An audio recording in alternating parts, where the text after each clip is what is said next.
hawak na ngayon ng GP City ang kanilang Stage 1 at sa kanilang Stage 2 naman makakabawi kaya ang mga Pinoy rito sa mga Koreano dahil matapos nga na mamayagpag ang mga Koreano dito, ang akala nga natin ay si John Paul na ang kukuha sa Stage 1 pero yung pagbalik nila dahil doon nahirapan naman si John Paul pero sa kanilang team classification nangunguna ang Team Standard follow by MPTC at saka Go for Gold. Kumbaga grabing banatan talaga at bantayan ang sa kanilang Stage 1 at sa kanilang Stage 2 naman. Ito yung kanilang team time trial na nagaganap sa mga Poway 2. Vegan naman ang ating finish line 60 kilometers. Mag-i-enjoy kaya sila rito at kailangan naka-aero ka rito at naka-team time trial bike rin dahil mas maganda pero mas malakas ang angin at nasa 4th man rin ang huling uurasan nito dahil V2. Sila rito kailangan 4 na tatawid rito, kailangan yung 3 rito ang magsasacrifice sa lang itutudo niya at ahon rin to. Kailangan tansyado pero pag ahon nga rito ay situgawin ay kinakabyusan na ng kadina. Kaya ito ay medyo inalat ang mga Team Excellent Dodos dahil sa kanilang unang stage rin medyo nag-cramp sila. Dito naman sa kanilang stage 2 ay umabuse yung kadina. Nalalaglagan si Tugawin ng kanina rito pero hindi rin siya sumusuko rin dito. Nagbabaka sakali siya kung aabutan ba niya rito. Pero nandun na yung kanyang mga kakampi na nasa harapan kaya sinamahan ko muna si Ryan Tugawin rito. Dahil mahirap kapag walang marshal dito dahil hindi naman lahat alam na may karera dito ng bike. Kaya tinutuloy-tuloy pa rin dito ni Kamikaze Moves. Kumbaga hindi talaga para siguro sa kanila ang kanilang stage 2 rin dahil syempre nakahanda naman to sila lahat. Yun nga lang talagang nalaglag yung kanina. Ito ay tinuloy pa rin dito. Mga mabigat rin talaga ang mga kalaban ngayon dahil 4 na internasyonal at saka syempre all veterans. Yung mga team standard rin at isa lang doon yung medyo bata na si Dave. Pero champion ng Tour of Matabong ngayon kaya hindi rin basta talaga matitinag rin at ito ay tuloy-tuloy pa rin dito at number 13. Ako medyo malas pa naman na number niya ni Ryan Tugawin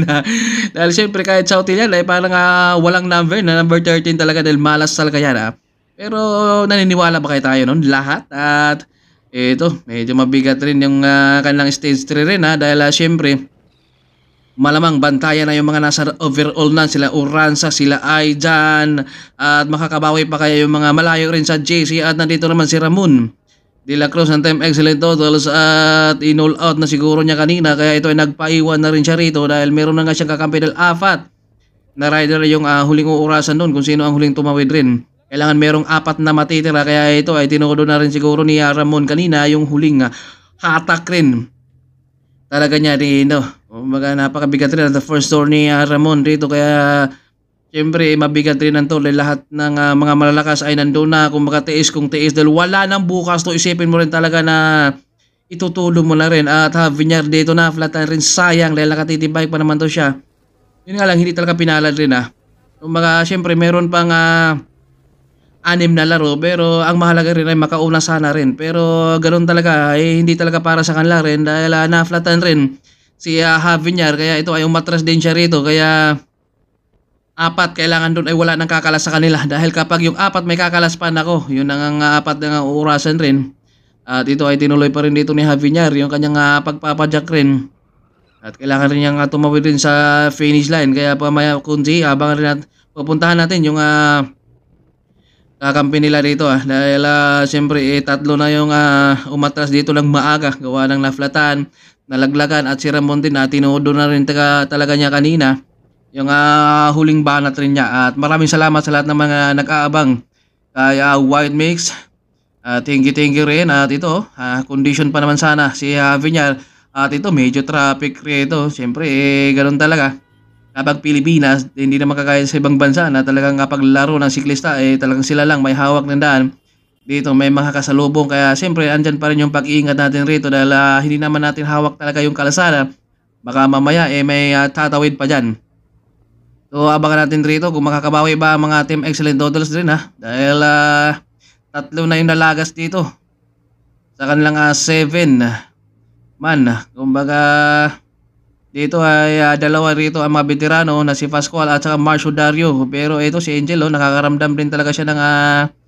Pulikat pa dahil grabe yung tinamuran niya nung kanyang stage 1 rin dahil halos hindi siya makasipa, si Javier rin, halos lahat talaga sila ay pinulikat. Kaya dito sana sa kanilang stage 2, gusto sana lang babawi rin pero ito nga medyo inalat rin sila kaya meron pa nga stage 3 na kung saan sana makakabawi rin sila dito.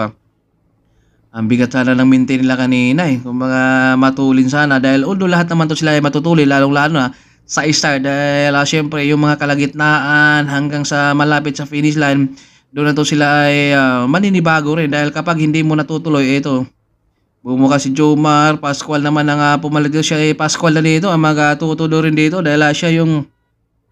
medyo veterano rito sa galawan ng mga ganito lang mga to dahil sanay na to sa ibang bansa rin.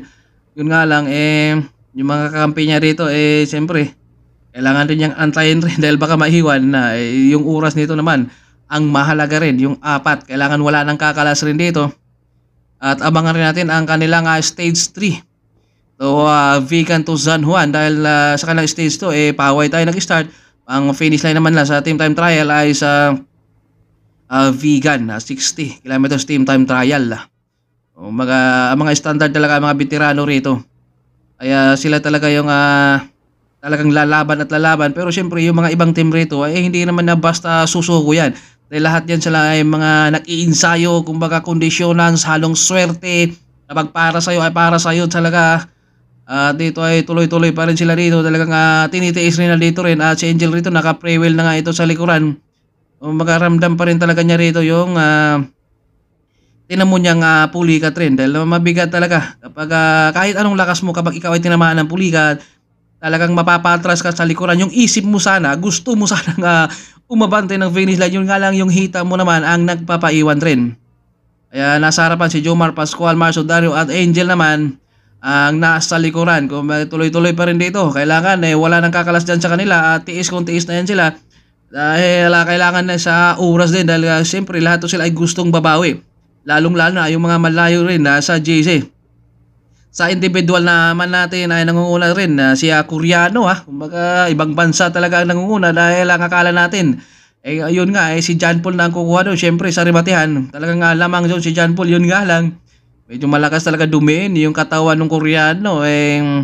parang si Jay sayang lang din si Jay dahil syempre ganoon talaga kapag hindi para sa iyo ang panahon kumbaga kailangan rin nating aantayin kumbaga darating rin ang tamang timing panahon.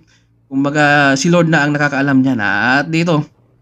nakikita natin dito at napapansin na si Angel na nararamdaman pa rin talaga niya. Kaya ito ay hindi na siya makakabunga rin ang last 3 kilometers. Talagang tiis kung tiis na to kailangan kapag siguro last 500 meters to the finish line talagang itutudo ibubuhos mo na talaga yung huling diin mo rito dahil kinabukasan ito road race na naman pero di masyado mahaba yung kanilang road race sa kanilang stage 3 yung Vegan to San Juan kaya Pascual rito ang nagpupursige rin pero hindi rin pwedeng itutuloy ni Pascual baka maiwan yung sa likuran kailangan rin niyang tinatimingan tansyado lang dapat rin na wala na talagang kakalas rin dito sa kanila dahil nga nalagas ng maaga yung dalawa si Tugawin at saka si Javier kaya ito si Pascual ngayon siya na yung magkukontrol niya dito. Kumbaga tiisin na lang niya muna dito pero although talagang condition sana si Javier at si Tugawin yun nga lang medyo talagang minalas kaya talagang sana makakabawi rin sila sa pangatlong stage ito last 500 meters kailangan mo nang itutudo rito ang ganda ng ating laban dito sa kanilang stage so at ito yung nangunguna standard go for 7-11 at impiti at excellent dose pang 5